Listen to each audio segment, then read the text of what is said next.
आंनि लोगोआनो दं आंनि मुङा रिंखिं मोसाहारि खुलुमबाय रायजोफोर नोंथांमोन आं बे भिडिअखौ दिनै आसामनिफ्राय बानायनाय जादों आङो गामियाव दंफैयो नोंथांमोनहा गोबाङानो मिथिखागौ नङा होमबा दा बे नोंथांमोनहा सिगांनि सुंद' भिडिअखौ नायनानै एसेब्लाबो जाथायनि सोमोन्दै मिथिखाबाय जानांगौ नङा होमबा दा आं बेखौनो खावलायनो सानदों गासै भिडिअ नायगिरि नोंथांमोनखौ दा नोंथांमोनहा बे भिडिअखौ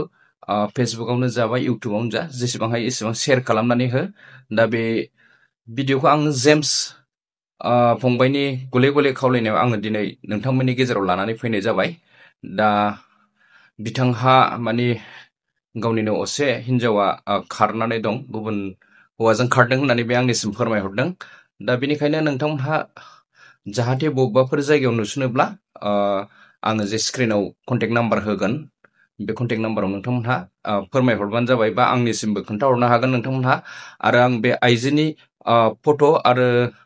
गामि गासै फुल एड्रेस डिटेल्सखौ आङो स्क्रिनाव होनाय जागोन दा आङो बिसोरनि मुंफोरखौ आं लानाय नंला नाम आरो एड्रेसफोरखौ आङो स्क्रिनावनो होनानै होनसै नोंथांमोनहा अब्लानो बुजिखागोन नङा होमबा दा बिदिब्ला फै नोंथांमोन बे भिडिअखौ गुदिनिफ्राय जोबजासिम नायनानै होनि खुलुमबाय रायजोफोर आंनि मुङा जेम्स मोसाहारि आं जाबाय सुनिबार डिस्ट्रिक्टनि दिगियाजुलि गामिया जाबाय जोंना जगाफुर थाना मिसामारि पस्ट अफिस मिजेनजुलि पिन कड नाम्बार 784311 रायजोफोरा नोंसिनाव खावलायनाया आंनि लोगोआनो दं आंनि मुङा रिंखिं मोसाहारि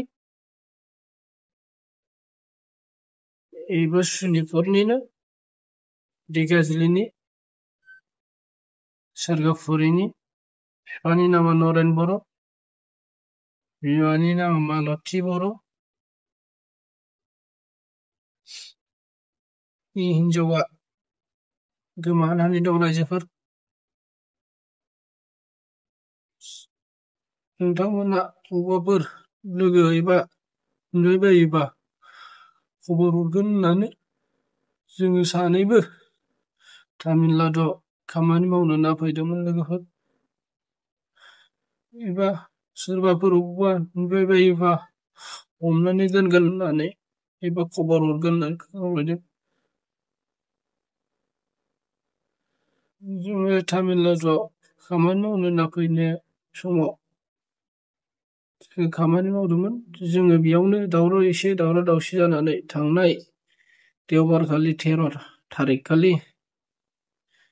इयो दावराव दावसि जाखांनानै सासे सेंग्राजों खारफालांबाय बे सेंग्रानि मुङानो जादों रुजुता बर' जोङो दिनैसो हाबा जानाया जोङो 7 बोसोर जाबायमोन